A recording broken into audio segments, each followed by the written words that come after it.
They mocked it before they ever feared it. To their eyes, it was a mistake on wings. It's A alive. clumsy, overbuilt Sure about contraption this? that could never survive a real fight. The veterans at the front laughed, their confidence forged by years of victories. To them, this new arrival was proof that the enemy had finally run out of ideas. But laughter has a strange way of echoing before it dies. The war was entering its most violent season. A struggle of steel and smoke stretched across continents. Armies bled for inches of ground, and machines decided the fate of men faster than any general could. In that chaos, a new weapon appeared, one so misunderstood that even its own creators doubted its worth. Commanders called it experimental. Pilots called it a death trap. Enemies called it a gift. It was none of those things. It was something waiting to reveal its purpose. Doubt spread like fire. Crews cursed its flaws. Soldiers joked about its size. Strategists buried it in reports. Every test flight, every breakdown, every loss added another nail to its coffin. The front line didn't see potential. They saw failure dressed in metal. And so, when it finally entered the battlefield, no one expected redemption, only ruin. But what they didn't realize was that inside that supposed blunder was a revolution, an idea no one had the courage to see yet. What looked like weakness was the seed of a new kind of power, the kind that doesn't announce itself with beauty or grace, but with endurance and fury. It wasn't built to impress them. It was built to outlast them. They had judged it by what they could see, and what they saw was absurd. When the new war machine rolled onto the tarmac for the first time, even the ground crews went silent. It looked wrong, too big, too heavy, too ungainly to ever survive the battlefield. Its designers had promised something revolutionary, but to those watching under the gray wartime sky, it was nothing but an expensive mistake painted in the colors of hope. The laughter that had echoed in briefing rooms and hangars wasn't just arrogance, it was relief. The enemy, it seemed, had finally built something stupid. But history never announces its turning points. It hides them in the noise, in the overlooked, in the designs that no one believes in. The machine that everyone mocked was born in desperation, forged not in triumph, but in fear. The old ways were breaking down. Technology that had once ruled the skies and fields was now obsolete within months. What had worked at the start of the war no longer mattered. The pace of destruction had outgrown tradition. Engineers and commanders faced a brutal truth. They were losing. Every battle exposed new weaknesses: thin armor, short range, fragile engines, dead pilots. They needed something radical, something built not for elegance but for survival. And yet, when that radical thing appeared, its very defiance of convention became the reason people distrusted it. Soldiers and officers, conditioned by years of familiar shapes and proven tactics, couldn't see innovation without seeing madness. In war, people trust what they know. They measure every new creation against old victories. This was the heart of the misunderstanding. The new machine didn't fit into any category they knew. It was too big to be fast, too heavy to be agile, too complex to be practical. Even those tasked with using it struggled to believe in it. Manuals called it advanced, but no manual could explain why its power came at such a cost. It demanded longer runways, stronger fuel, constant maintenance. Every limitation was seen as failure, every unique feature as a flaw. Reports began to flow up the chain of command, accusations of inefficiency, poor performance, unreliability. Some units refused to deploy it at all. It became the symbol of excess, of industrial arrogance. To the veterans who had survived by instinct and skill, this machine represented everything wrong with the new generation of warfare. Too mechanical, too dependent on parts and systems rather than men. "It's not a weapon," one officer reportedly said. "It's a factory pretending to be one." This word right into vis of Mark. Yet even as mockery spread, there were a few who looked deeper. They noticed things others ignored: the density of its frame, the hum of its engine, the way it absorbed shock and refused to break under strain. They saw not a mistake, but a misunderstood design. Still, in those early days, their voices were drowned out by a chorus of derision. The machine's first missions were disasters. Pilots returned shaken. Mechanics cursed its complexity. Commanders demanded answers. Each failure seemed to confirm what everyone already believed. It wasn't built for war. And so the myth of incompetence grew. The newspapers back home didn't celebrate it, they ridiculed it. Letters from the front were filled with frustration. It's slow, it's useless, it's suicide. Those who built it felt the pressure mount. Some wanted to abandon the project altogether. But in the midst of those doubts, a few engineers refused to yield. They knew what others didn't, that this machine was not meant to win duels or match elegance with elegance. It was meant to endure, to outlast, to outfight in ways the enemy could not yet imagine. The misunderstanding came from a single human flaw: the inability to recognize power that doesn't fit expectation. The world had spent decades worshiping speed, grace, and precision. This creation defied all three. It looked like a relic, but it was the future disguised as the past. People mistook size for clumsiness, weight for weakness, and simplicity for stupidity. They forgot that war doesn't reward beauty, it rewards persistence. The first months were unforgiving. Every loss felt personal, every wreckage another nail in its coffin. Crews joked that the enemy didn't need to shoot it down, it would fall apart on its own. Commanders quietly planned to replace it with something safer, something familiar. Yet even as plans shifted, the machine kept rolling out, each one a little refined, a little more stubborn than the last. The workers who built them didn't have time for doubt. They tightened bolts, tested engines, and shipped them off to battlefields where no one expected them to make a difference. And perhaps that was its greatest advantage, because no one believed in it. No one saw it coming. Hidden beneath ridicule was freedom. Freedom to evolve, to prove itself without expectation. The mockery that had once been humiliation became armor. Every insult carved away illusion until only purpose remained. War has a cruel way of stripping away illusions. It doesn't care what's admired or mocked. It only measures what survives. And somewhere in the smoke and confusion of those first failed missions, a truth was taking shape. The misunderstood machine was not broken. It was waiting. It was learning. And soon, the laughter that once filled the air would be drowned out by the sound of something unstoppable, something no one had believed could ever exist. For months, the machine had been mocked as a failure, a lumbering waste of metal. Yet beneath the ridicule, something extraordinary had been hiding in plain sight. What most saw as excess weight or needless complexity was, in truth, deliberate. Every curve, every bolt, every strange proportion born from a singular idea: survival through power, not perfection. It wasn't meant to fit the old doctrines. It was meant to rewrite them. The secret began with its heart. Where others built sleek, fragile engines for agility, its creators had chosen something entirely different. An engine so massive and over-engineered that it seemed absurd. But this wasn't madness. It was foresight. They understood what few others did, that modern war was moving upward and outward, to higher skies, longer ranges, and harsher conditions. Power wasn't just speed. Power was endurance. And endurance, in a world that devoured machines faster than men could be trained, meant survival. Inside its steel skin ran a system no one outside its blueprints could fully grasp. It wasn't just a machine, it was a philosophy cast in metal. Instead of pursuing elegance, its designers built redundancy.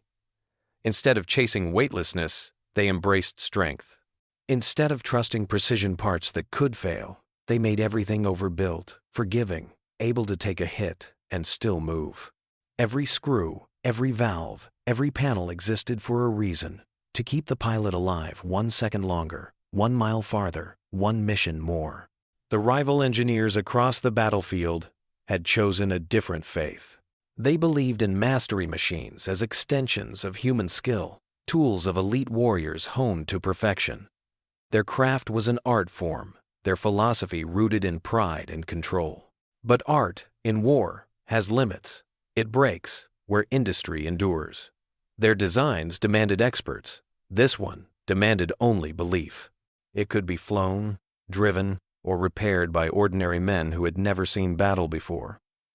It was not designed for aces, it was designed for everyone. That was its quiet revolution. The complexity that so many despised was not carelessness, it was armor. Systems layered upon systems formed a kind of mechanical self-defense, a shield made not of superstition but of engineering genius. It could lose a part of itself and keep fighting. It could bleed oil and still breathe fire. That monstrous frame, once mocked as bloated, was a cathedral of purpose. Beneath its thick skin ran arteries of heat, fuel, and power, all arranged not for beauty, but for survivability. The very shape that made it a target also made it immortal. Broad wings, heavy fuselage, deep frame, each one designed to house the real miracle. A network of energy circulation so advanced it could turn waste into strength. Others burned fuel. This machine devoured it, converted it, and hurled it back into motion with a fury unmatched. The men who understood its heart began to whisper a new kind of reverence. They stopped calling it ugly. They started calling it invincible. Its design philosophy was almost heretical for its time. Where others built for performance, it was built for persistence. Where others built for precision, it was built for punishment. Its creators knew the battlefield would not forgive fragility. They imagined a war fought not by handfuls of experts, but by thousands of exhausted, imperfect souls, men who would need a weapon that could forgive their mistakes. That was the genius of it. It wasn't just a machine, it was an ally. This was the difference between empires that designed for glory and empires that designed for survival. The others chased mythic perfection machines so refined that the loss of one was a tragedy. But this machine was made to be multiplied, repaired, reborn. It was not an idol, it was a tool. It was not built to impress the eye. It was built to break the cycle of loss. As the truth began to surface, a few brave engineers risked ridicule to explain it.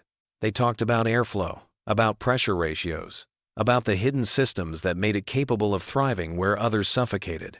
They spoke of the turbocharger buried deep in its belly, the arteries of exhaust that turned waste into power, the armor that kept the pilot cocooned in a steel womb. Slowly, the ridicule began to falter. What had looked like insanity started to look like brilliance. Every decision that once seemed like a flaw revealed itself as a survival instinct. The heavy structure? It absorbed punishment. The oversized engine? It conquered altitude. The massive frame? It carried more weapons and fuel than anything of its class. It wasn't trying to win beauty contests. It was trying to win wars. But perhaps the most remarkable truth was this. It was designed not by committee, but by conviction. Its lead engineer had staked his reputation on an idea that power could replace precision, that endurance could defeat elegance. He had looked at the future of warfare and seen not duels, but sieges, not dogfights, but storms. And so he built a storm of his own metal, fire, and will, fused into one unstoppable being. By the time people began to understand the logic within its chaos, it was too late to dismiss it. The machine was already evolving, already adapting to the world that had mocked it. Its design philosophy had proven prophetic. The war was no longer a test of skill. It was a test of production, of endurance, of who could keep fighting after the sky had turned to ash. The irony was perfect. The same features that made it laughable on the ground would soon make it untouchable in the air.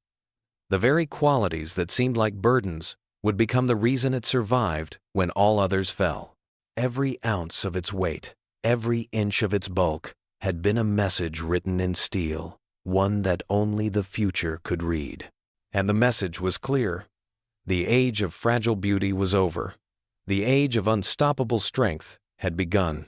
The theories, the blueprints, the quiet confidence of a few engineers, all of it meant nothing until the machine met the storm.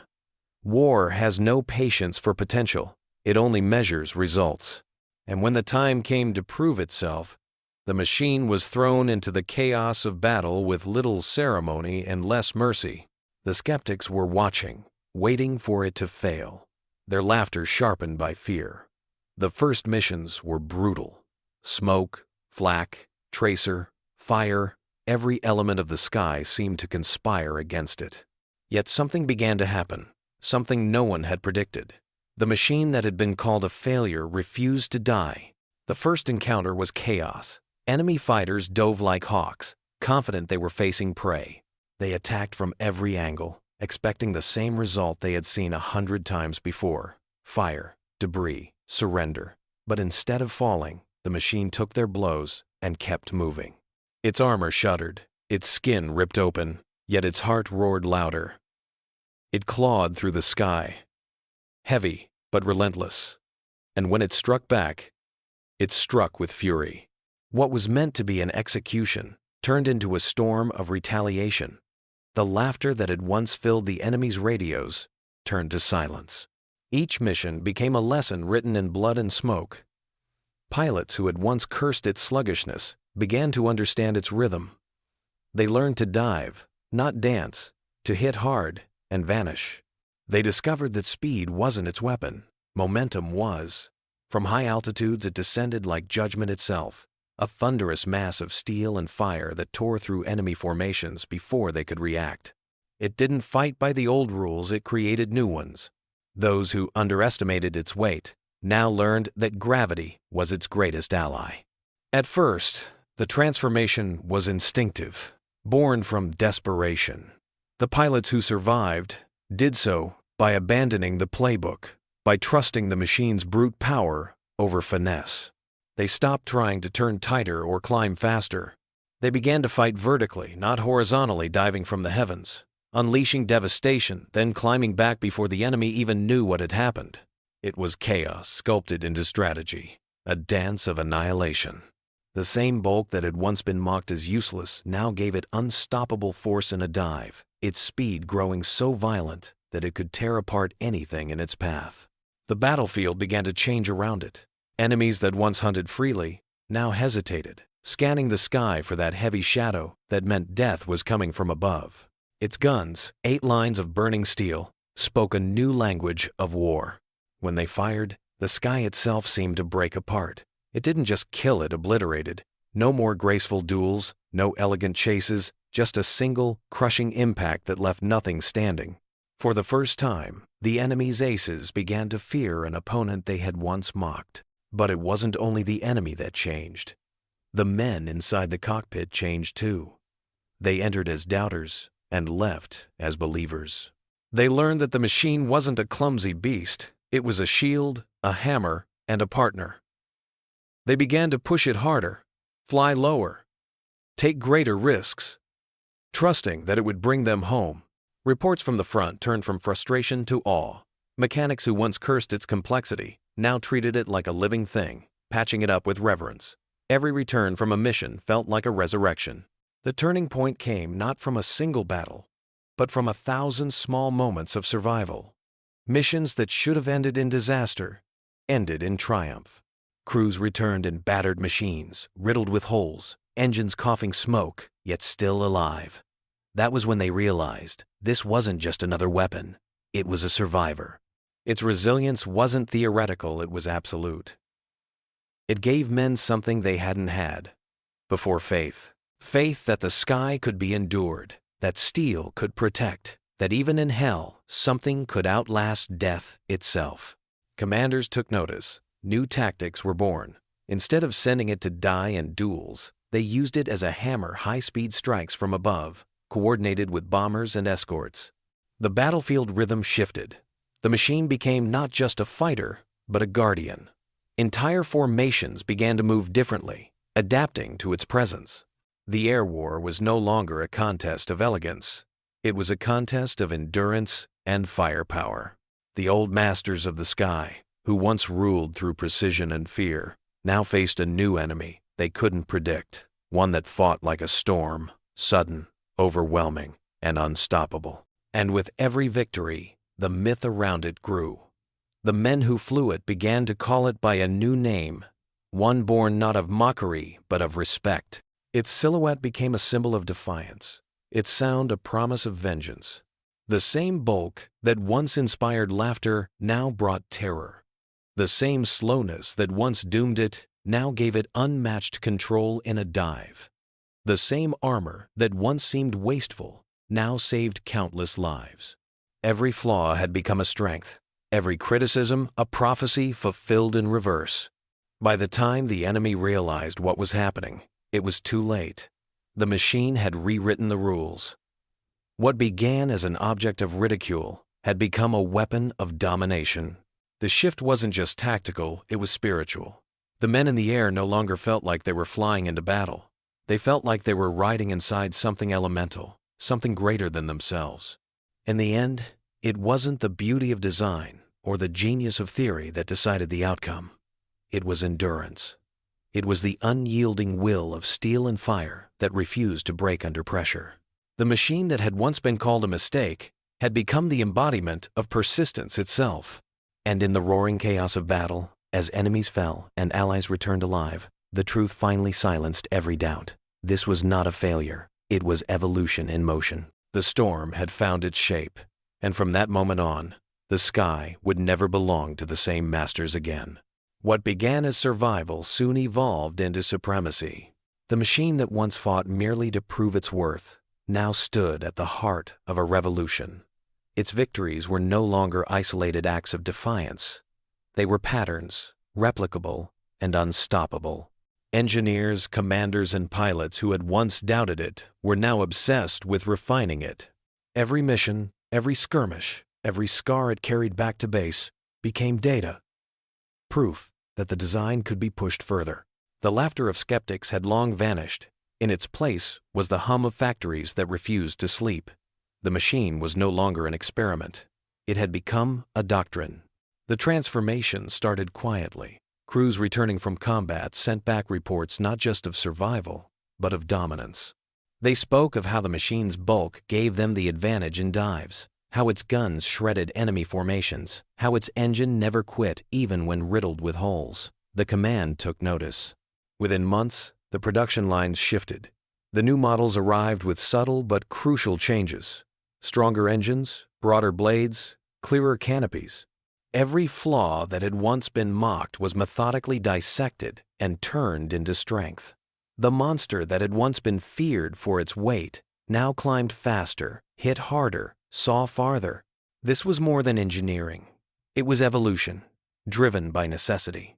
The war was no longer about duels in the sky. It had become an industrial storm. The side that adapted faster would survive. While others clung to the myth of perfect machines built for elite pilots, this one was built for scale. Factories across continents roared to life, turning steel, oil, and sweat into a single idea, mass, and momentum. Every hour, a new one was born, tested, and sent to the front. There was no time for hesitation, no room for perfectionism. What mattered was continuity. One fell, 10 rose. One victory became 100. And with that scale came transformation in purpose.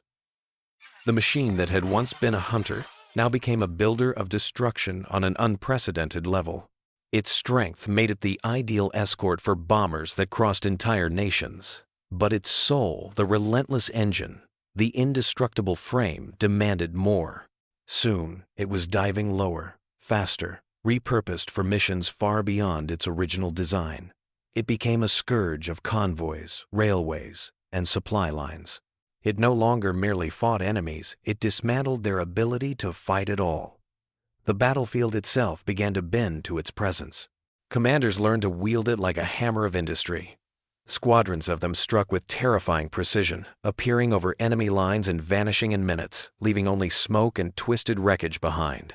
The philosophy had shifted from defense to dominance. What had started as adaptation turned into expansion, a complete redefinition of air power. The machine wasn't just surviving war, it was rewriting it. Its range expanded, its payload increased, and its pilots learned to trust it like an extension of their own will. It could carry bombs like a bomber, fight like a fighter, and endure punishment like no other aircraft in the sky. Across the front, the results were undeniable. The enemy began to move only at night, paralyzed by the knowledge that daylight belonged to the storm. Their supply chains fractured. Their morale collapsed.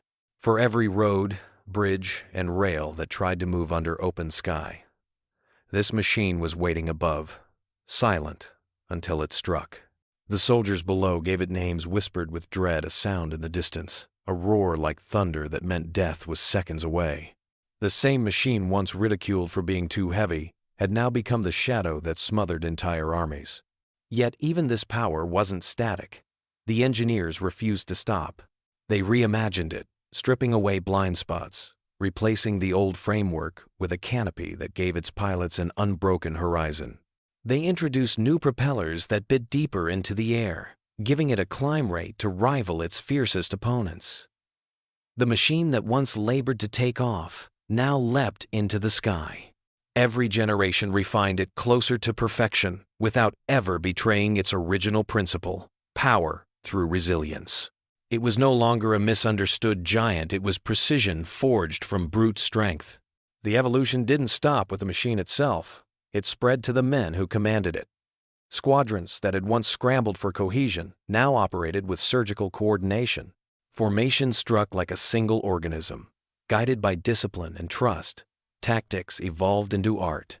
The machine's endurance allowed strategies unthinkable months before deep raids, looping attacks, daring strikes behind enemy lines. Its roar became the sound of inevitability, a mechanical heartbeat that echoed from coast to coast. The battlefield no longer belonged to finesse, it belonged to momentum. By now, the shift was total. The enemy's technological pride could no longer compensate for exhaustion. Every attempt to innovate came too late, crushed beneath waves of industrial power. What had started as a clash of machines had become a contest of systems. And this one system, this fusion of design, doctrine, and determination, had no equal. The factories that built it were running around the clock. The pilots that flew it became living extensions of its spirit, and the skies themselves bowed under the rhythm of its dominance. And still, it evolved. New variants emerged, capable of carrying heavier loads, flying longer missions, and adapting to new theaters of war. It learned to fight in the mountains, in the rain, in the smoke of advancing armies. Every version carried the same defiant heartbeat of the original, a refusal to die, a hunger to adapt. What had once been mocked as clumsy was now described in a single word, whispered with awe: unstoppable. By the time the tide of war began to shift irreversibly, the machine was everywhere, above battlefields, guarding convoys, hunting trains, hammering strongholds. It had transcended its origins and become an empire of its own, a symbol of what happens when vision, steel, and will converge. Its transformation wasn't just mechanical, it was ideological. It proved that strength, multiplied by adaptation, could become destiny. And so the laughter that had greeted its birth was long forgotten, replaced by the rhythmic thunder of progress. The war had changed, the sky had changed, and so had the men who fought beneath it. The machine that was once doubted now carried a truth larger than itself, that evolution is not a choice, it is survival made eternal. When the war finally began to fade, and the smoke that had hidden the horizon cleared, the machine stood as more than a weapon, it was a symbol. It had not been the fastest, the prettiest, or even the most feared in its beginning. Yet it endured when others broke, evolved when others stagnated, and triumphed when others collapsed under their own perfection. Its true victory was not measured in numbers or wreckage, but in the revelation it left behind. That power without resilience is vanity, and brilliance without belief is nothing. What began as a mechanical gamble had transformed into a lesson written in metal and blood, a lesson about humanity itself. The world that rose from the ashes of that war carried its legacy in every machine that followed. Engineers studied its lines and systems, tracing the logic that had once been mocked as madness.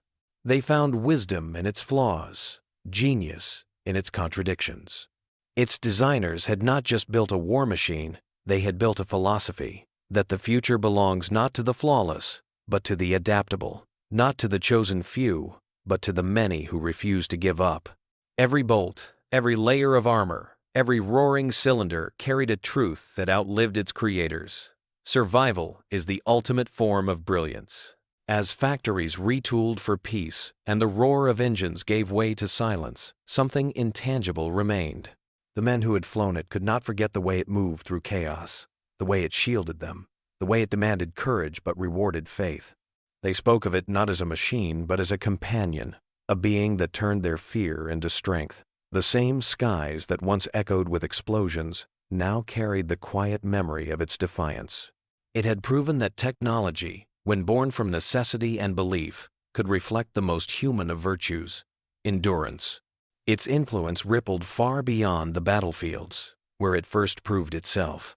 The doctrines it inspired reshaped entire generations of engineers and commanders. The idea that a weapon should be judged not by elegance but by its ability to endure became the cornerstone of a new age. From the ashes of its war came designs that bore its spirit heavier, stronger, more efficient, yet always built around the same heart: protect the pilot, complete the mission, survive the impossible. It became the spiritual ancestor of machines that would roar across deserts, patrol frozen seas, and thunder through modern skies. Each one whispered the same creed: simplicity fails, beauty fades, but strength endures. The irony of its journey became history's quiet poetry. It began as a laughingstock, mocked for its bulk and dismissed for its clumsiness. Yet when the world needed something unbreakable, it was the so-called monster that answered. Its victories were not born from perfection, but from persistence. In its rivets and scars lay a truth humanity keeps relearning: that greatness often wears the mask of failure. What people fear or ridicule at first may carry within it the seed of salvation. Its legacy wasn't confined to blueprints or museums. It lived on in philosophy, in how nations began to think about conflict, innovation, and endurance. It taught that wars are not won by the sharpest blade, but by the will that wields it. It showed that progress is not a straight line toward refinement, but a spiral of mistakes, corrections, and breakthroughs. Its evolution mirrored humanity's own imperfect, clumsy, yet unstoppable once belief took hold. When the veterans returned home, many couldn't put into words what the machine had meant to them.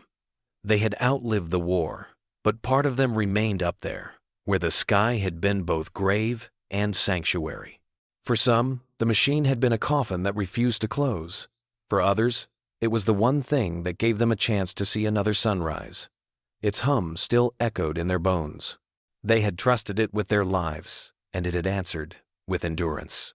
In that silent understanding between man and machine lay the story of the 20th century, the story of how humanity built something that reflected its own contradictions: fragile, yet fierce; flawed, yet faithful; mortal, yet immortal. Historians later called it the embodiment of industrial might, but that was too small a word for what it represented. It wasn't just production or engineering, it was philosophy forged into motion. It reminded the world that innovation is not about elegance, but about courage. The courage to defy convention, to build something ugly if it means surviving, to stand against mockery until the truth reveals itself. Every generation that came after inherited that defiance, whether in steel, silicon, or spirit. Decades later, when new machines took to the skies, sleeker, faster, deadlier, the echoes of the old giant remained. Its descendants bore its soul the same thick skin, the same growling heart, the same promise to protect. In every conflict that followed, its name resurfaced like a ghost, reminding those who designed and fought that strength isn't measured by grace, but by endurance. The cycle continued: mockery, misunderstanding, revelation, and finally, respect. And so its story closed the same way it began, not with fanfare, but with silence that demanded reverence. What once was ridiculed had become legend. Its very existence was proof that even in an age obsessed with perfection, imperfection could win wars.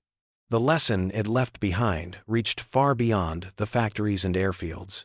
It became a truth about life itself, that every failure holds the blueprint of triumph, and that what we underestimate today may one day carry the weight of destiny.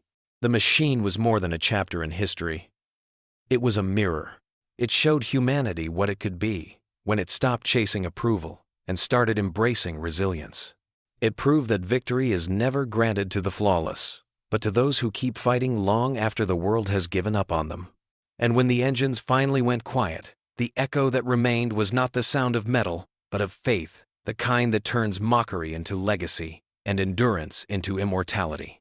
In the end, its story was never just about steel, engines, or war. It was about belief. What began as a misunderstood creation, dismissed by experts and laughed at by its enemies, became a monument to human endurance. Its journey from ridicule to reverence mirrored the struggle of every idea that dares to defy convention.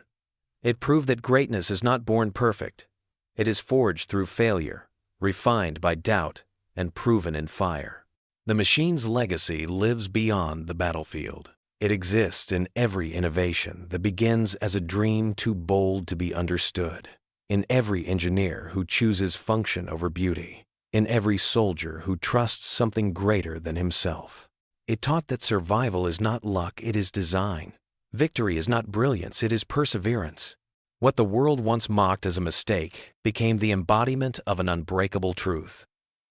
Strength is not about domination, but about refusing to surrender. Long after the last engine fell silent, its shadow remained across the sky it once ruled. It became a symbol not of destruction, but of defiance, a reminder that true power lies not in the applause of the present, but in the endurance of time. The laughter that had followed its birth had faded, replaced by the quiet respect owed to anything that stands unbroken after the storm. And so, its legacy endures, not as a relic, but as a philosophy. A testament to every mind that dared to build differently, every hand that refused to quit, every soul that believed in the impossible. The world may forget its name, but it will never forget its lesson, because it did not just survive history, it became history itself.